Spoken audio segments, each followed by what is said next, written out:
আমি জনসংখ্যা আদিবাসী এই অসমত বসবাস কৰি আছো হৈ পেলাই ঝাৰখণ্ড মুক্তি মৰ্চা আমাক ভগৱান হৈ পেলাই আমাক অসমত বচাবই আহিছে তেওঁলোকে तो खुलुमबाय बयखौबो नैबे समाव नोंथांमोननि गेजेराव जितु फैबाय थानाय आसाम विधान सभा इलेक्शन एसेम्बलि इलेक्शननि माखासे आपडेट लानानै फैदों तो जोंनि बिटिसि जों लोगोसे सारा आसामावनो जाय जेबिपि टी ट्राइबफोरनि सा जनगोष्ठीनि रिजनेल पलिटिक्स पार्टी जय भारत पार्टिया स्ट्रंगलि माने नाजागासिनो दङ देरहासार आरो बिसिबां सिटआव गेलेगोन आरो जोंनि बिटिसि आव बबे सिटआव बिथांमोना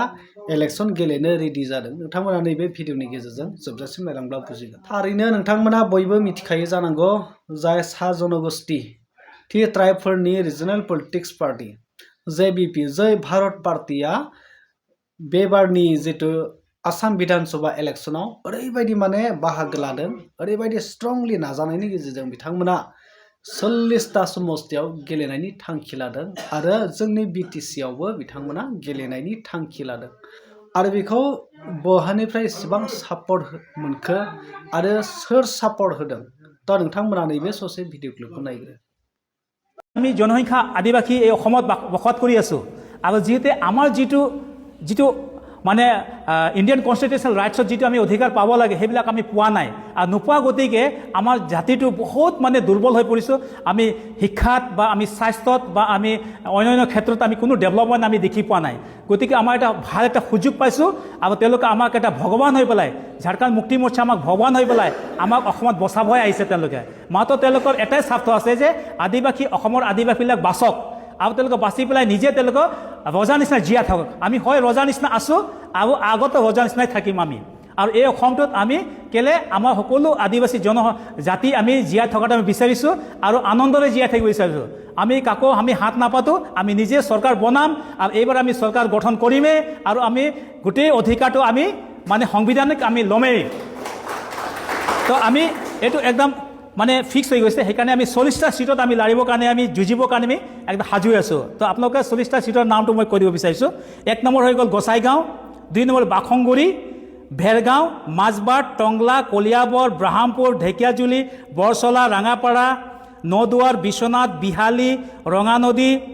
হদিয়া ডুমডুমা মাৰ্গেৰিটা ডিগবৈ মাকুং চাবুৱা লোহাল খোৱাং দুলিয়াজান নাহৰখুটীয়া টিংখং সোণাৰী মামৰা ডিমু নাজিৰা টিয়ক মৰিয়ানী তিতাবৰ গোলাঘাট দেৰগাঁও বোকাঘাট খুমটাই সৰুপথাৰ বোকাজান কাৰ্বি আংলঙৰ বোকাজানটো তাৰপিছত লক্ষীপুৰ কাটিগড়া উত্তৰবন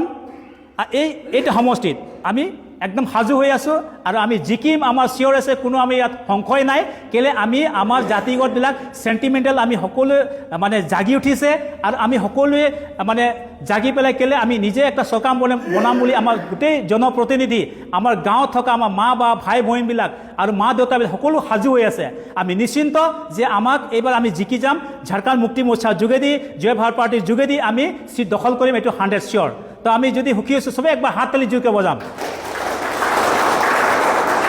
সেইটো কাৰণে আমি সঁচাকৈ বহুত ধন্যবাদ আমি थारैनो नोंथांमोना बुजिबाय जानांगौ जितु जय भारत पार्टीनि सासे दैदेनगिरि जेबिपि पार्टी जाय टी ट्राइब सा जनगोष्ठी सान्थालि हारिनि मोनसे रिजनेल पलिटिक्स पार्टी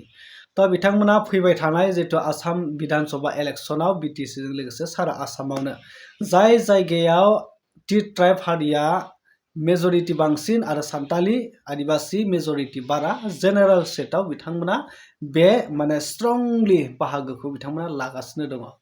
तो बिथांमोना देरहासारनायनि जि थांखिखौ बिथांमोना जाय जायगायाव बिथांमोननि मेजरिटीया बारा बेखौ टार्गेट खालामदों आरो बेहाय बिथांमोना